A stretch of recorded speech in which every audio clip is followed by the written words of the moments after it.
Assalamu alaikum warahmatullahi wabarakatuh. Very good afternoon, and you are joining us live on Facebook for the very first ever FSSH show, the show that tells you about the research from the Faculty of Social Sciences and Humanities of UTM Malaysia. And my name is Dr. Abdullah Muhammad Nawi, and I am the Assistant Dean for Global and External Engagement.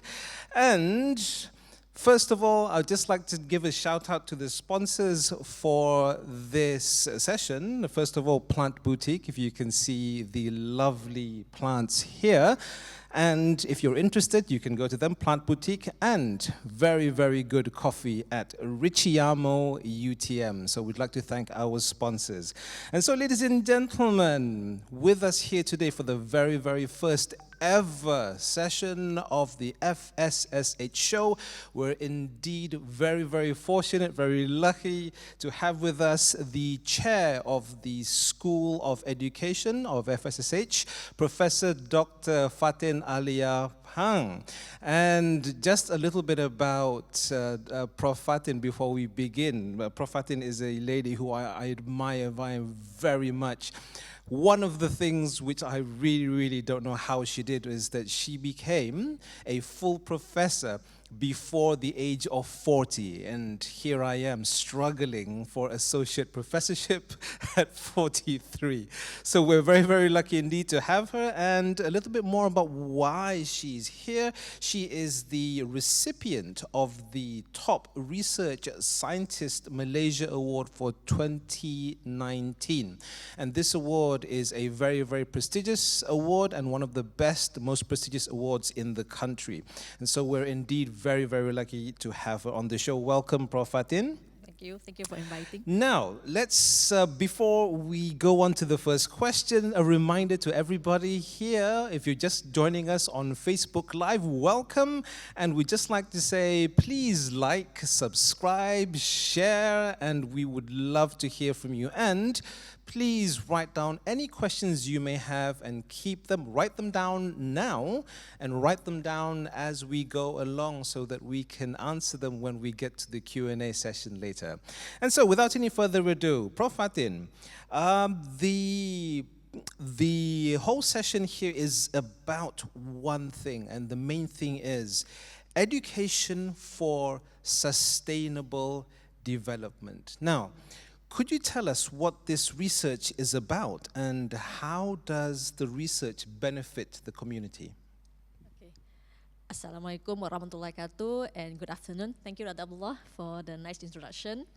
When we talk about education for sustainable development, or we simply call it ESD, it is a very popular term starting in the 1970s because all the countries are trying to develop.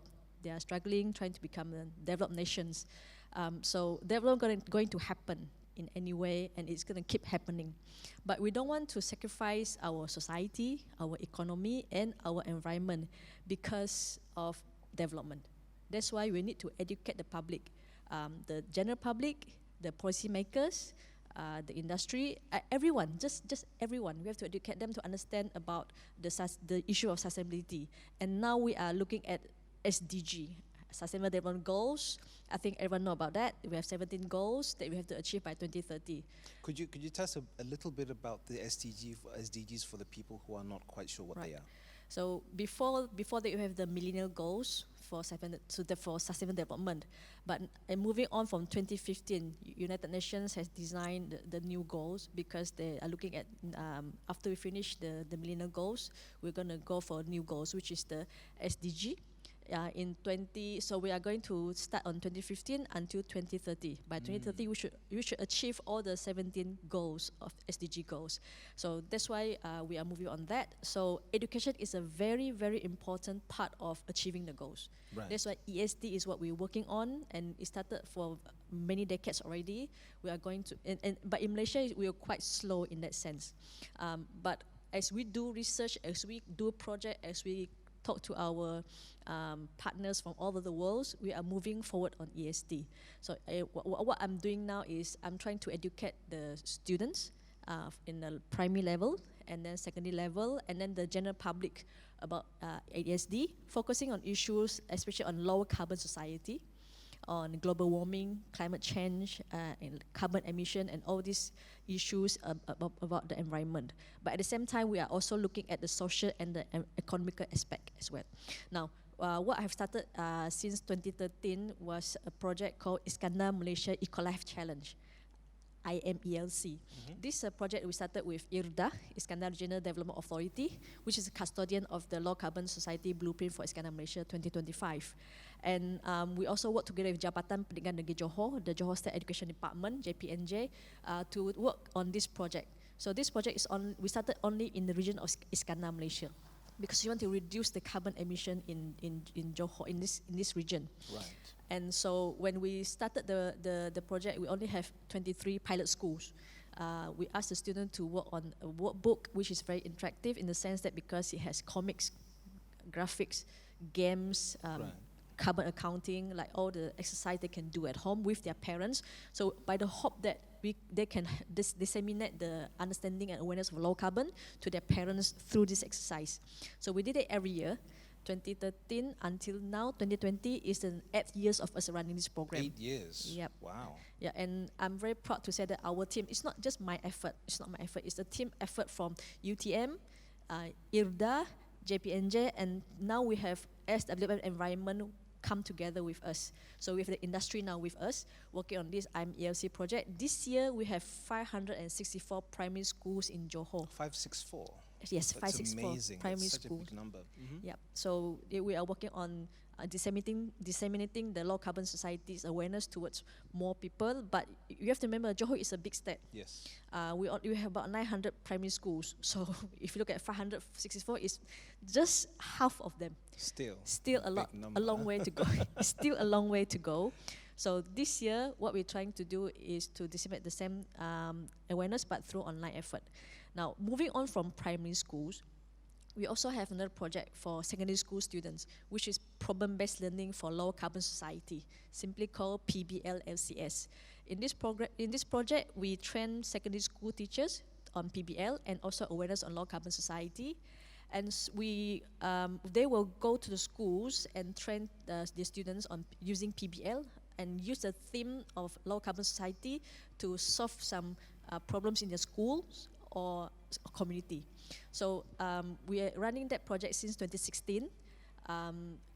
Started with JICA, Japan International Cooperation Agency, JICA, funded this project.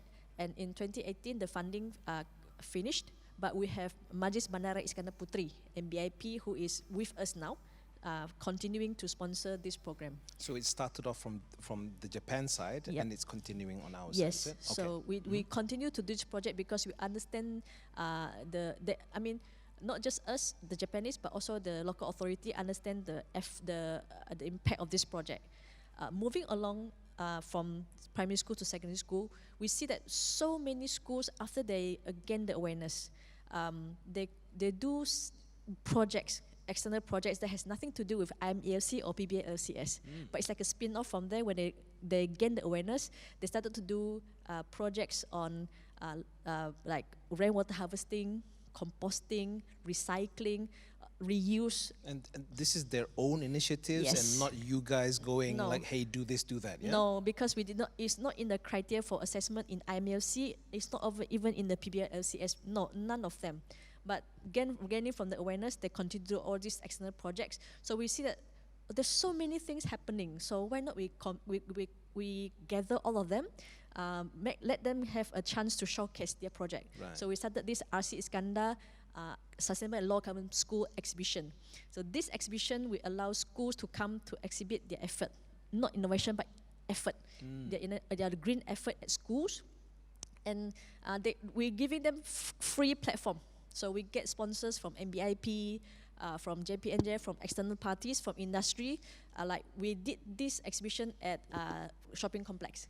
For example, at Sutra Mall, at Aeon Bukit Indah, Aeon Dato' On. So they give us the free venue. Oh. So we get our schools to showcase their projects. for free, but for public. So every year we gather about 1,500 participants. It's a one-day exhibition. So we gather around that number of participants, visitors coming to visit the booth, so they can showcase their project.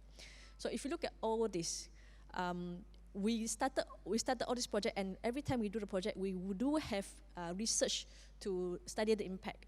And the research that we do, for example, we gather data on the carbon emission. Right.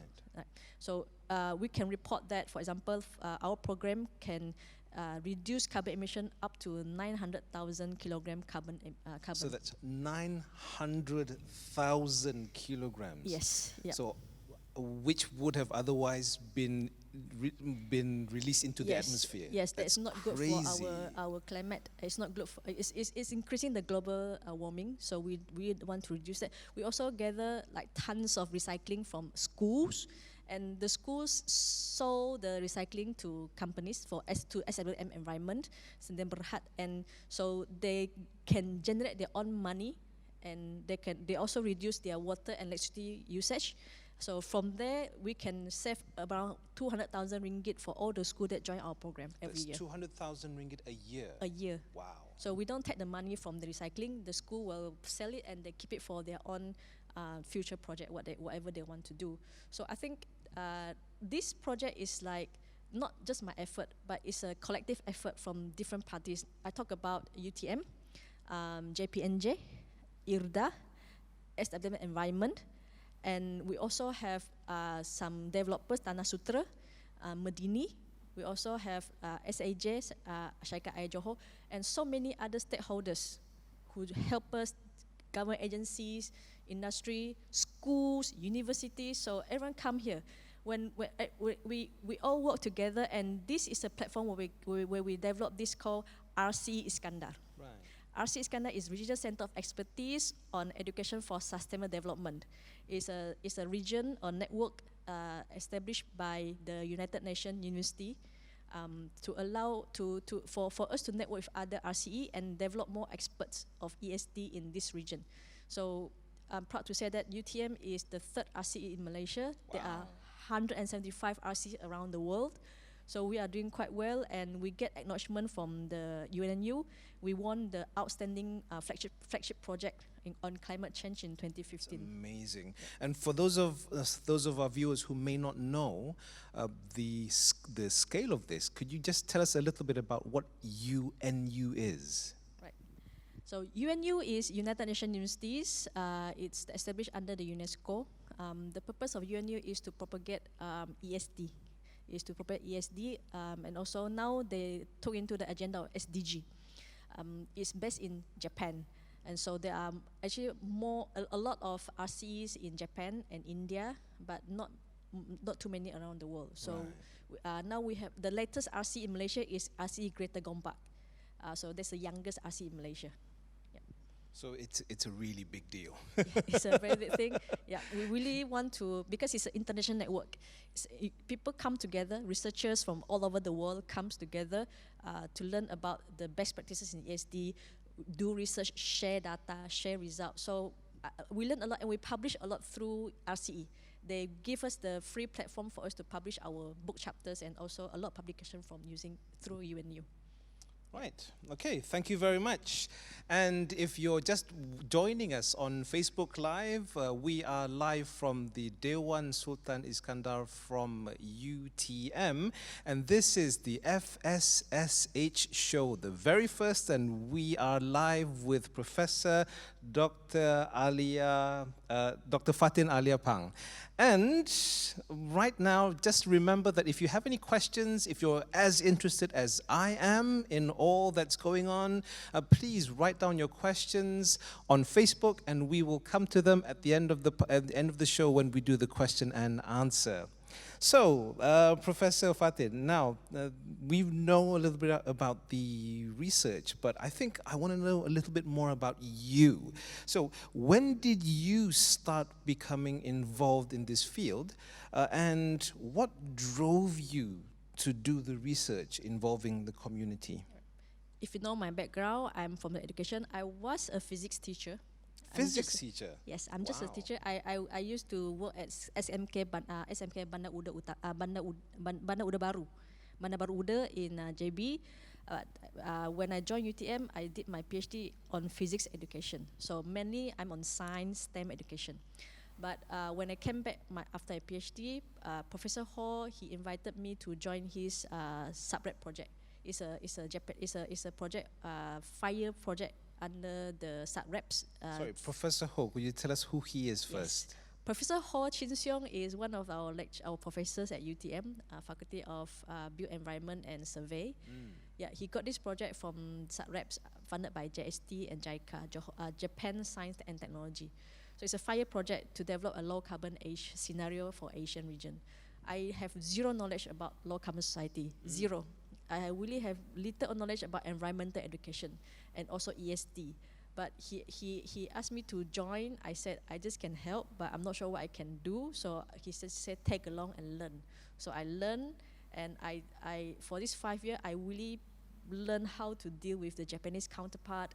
I learned how to do research with them. I learned learn how to do interdisciplinary research. Because if you know Professor Ho's project, I'm sure there are lots of colleagues out there who joined Professor Ho's project. It's a big team of lecturers from UTM, and also IRDA in Japan. They're all from Faculty of Engineering, Faculty of Science, Faculty of Built Environment.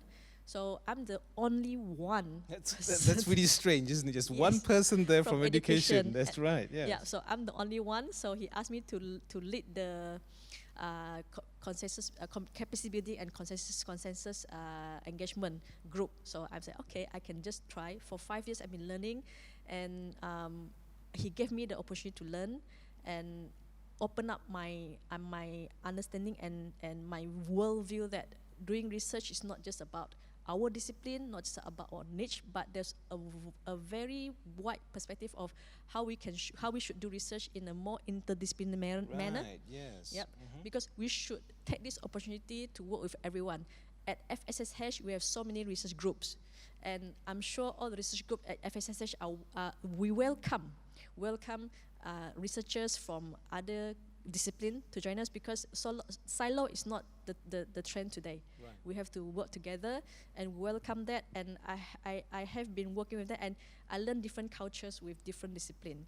And so at FSSH, it's not just about the interdisciplinary research that we want to offer, but at the same time we offer PhD, postgraduate students. You can also come to us and work out your idea. You may have something related to environment, to engineering, to science, but we can work out together to solve something that can give social impact from your discipline of pure science or engineering. So I think we offer a lot from FSSH and from this faculty, although we are Faculty of Social Sciences and Humanities, but I gotta tell you this one thing. We are the top, UTM is the top in the ranking for education in last year. So we hope we still can maintain that ranking, because it's something that we are proud about, and we understand that it's a collective effort from all our colleagues in this faculty, and so we want to share this with our colleagues from other fields as well. Yep. So I think that kind of motivation, that what we want to contribute, you want to help, you want to solve problems together, is something that I really think that FSSH can offer, and that's why it motivates me to continue to work together with other people from different disciplines. Although it's not my area per se, it's not my specific area, but something that I can contribute towards. Right. Wow. Thank you very much. I think that there's a lot that we can take from there, especially the part where nowadays we don't work in silos anymore. No, it's not enough just for us to know our own field. We have to branch out, network, reach out, synergize with other people. Yeah. So that's the most important thing. Right. Okay. So thank you very much for those two questions. So now I think we're gonna go wide, and we're going to ask for questions from our audience. So ladies and gentlemen, we are now opening the floor for questions. So please, let's have some questions there. Questions? Okay, so we have a question from Muhammad Khairi Kamaruddin. Right, what makes you start and stay in education sustainability? So that's the question, Prof. Okay, thank you for the question. I think I sort of answered part of it just now with your question. But to continue on that, I think my motivations of doing that is that I think I can understand the engineering part, the science part, and also the social science part. I think because environmental education is something that is quite interdisciplinary, and we need to have talk to different disciplines with different languages. So I have to simplify the terms that we use in our social science studies to our friends in technology and engineering, and at the same time I have to make sure that I uphold the social sciences research and rigor in this. So this is the thing that I have to learn to maneuver myself in this.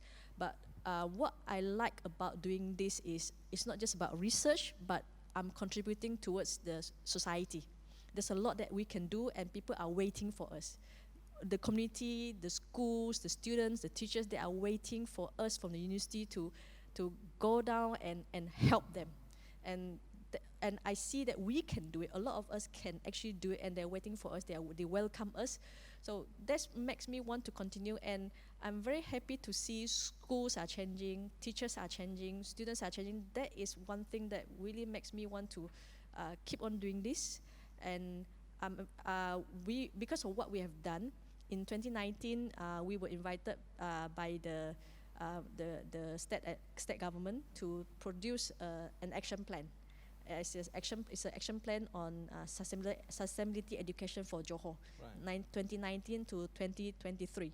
It's a 5-year action plan on how we can spread the awareness and ESD, the education of sustainable development, to all the schools in the whole Johor. It was launched early last year by our YB Exco Education.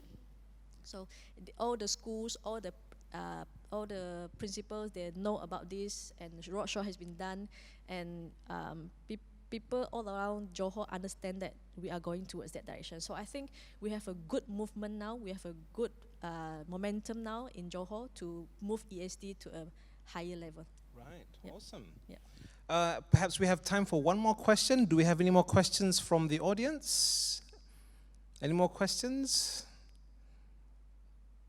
So we're still waiting for any more questions? So if there are no more questions, then I think it's safe to say that we can wrap this up. Oh, there's one more question, right? Thank you very much, from Fauzi Hussein. Great, Prof, for the initiative. Clearly, the project receives good participation from the government and private institutions. Just wondering what motivates the private sector to participate, and how do they benefit? That's a nice question. Yep. We understand that that is something that asked by many people. Why industry want to be with us? Number one is because we are engaging schools, students, parents, teachers. So we have like a wide audience here, wide target groups. So it's a very good venue for a very good avenue for industry to be with us. Number one. Number two, a lot of companies, a lot of industry are going green now. They are going green. They are trying to get the green awards, the green tax. There's so many reasons why they want to be with us, because of all the incentive given. And so, for example, Tanah Sutra. Tanah Sutra is a developer that aim at zero waste.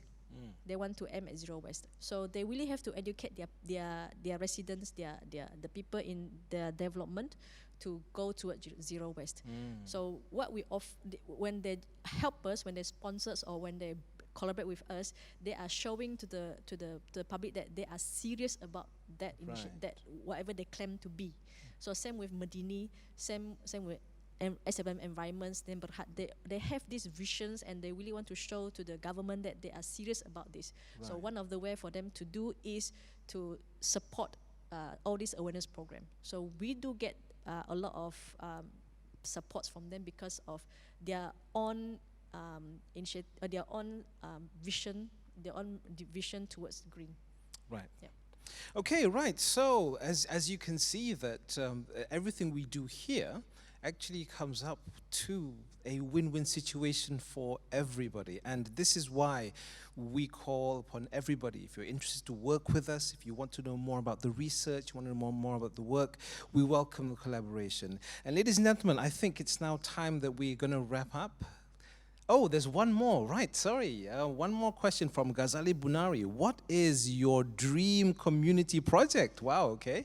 That's an interesting question. Right. What is my dream community project? I think I would like the community. It's like I don't want me to be there so that projects will run. I want them to be able to initiate and continue and plan and design their own projects.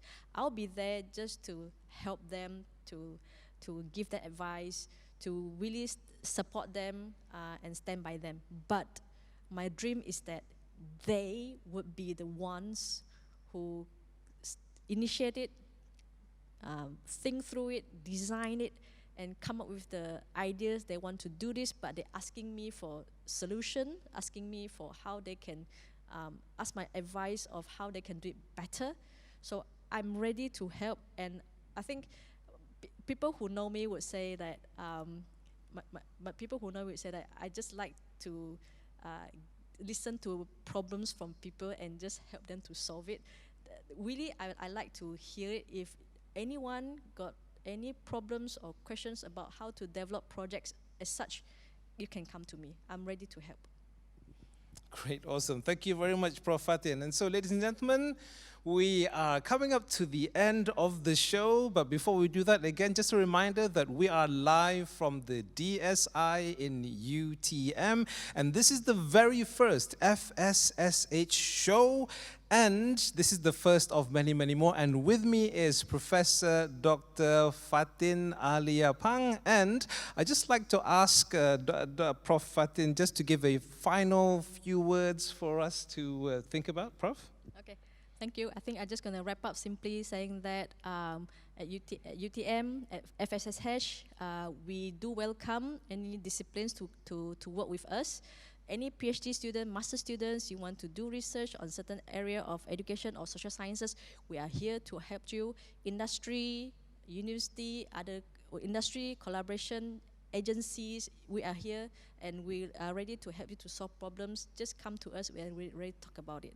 So our spirit to work together is not what we don't talk about it, but we actually do it. So say, for example, we have one project, the Drone Edu Challenge, IR 4.0 is really a collaborative effort from all the discipline.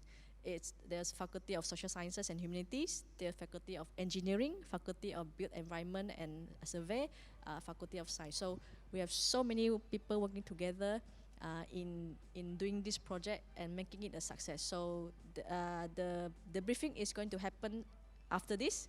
So if you want to join, you can join us after this. Thank you. Thank you very much, Professor Fatin. And just to leave you with a little thought before we go, why are we so interested in this? Why do we do this? Why do we need to do this? Because there's only one thing, kerana Tuhan untuk manusia. Ladies and gentlemen, this is Dr. Abdullah Muhammad Nawi signing off, and I'll see you next time. Assalamualaikum warahmatullahi wabarakatuh.